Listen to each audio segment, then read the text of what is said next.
Public debt in emerging markets and developing countries has been growing. In many of these countries, debt is very high, eating up revenue that could be used for health and education. It could reach a point where these countries may be unable to repay their debts. About 40% of developing countries are in or at high risk of debt distress, and some emerging markets too remain highly vulnerable.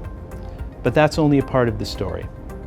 There is a problem with transparency of debt, such as on the volumes and terms of loans by borrowers as well as by lenders. Many countries have also been relying on financing on commercial terms, which has contributed to higher debt service costs. So what should countries do? First, improve debt transparency.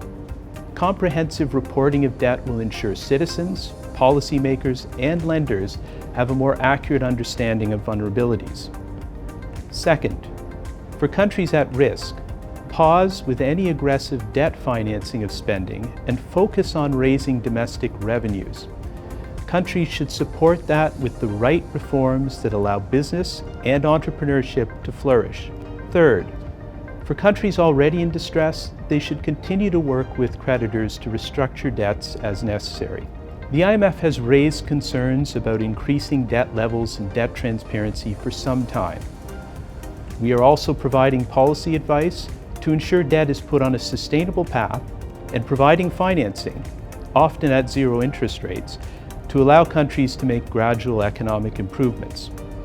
And we are working with countries to strengthen their debt transparency and debt management capacity. This way, the IMF can help countries both identify and address their debt issues.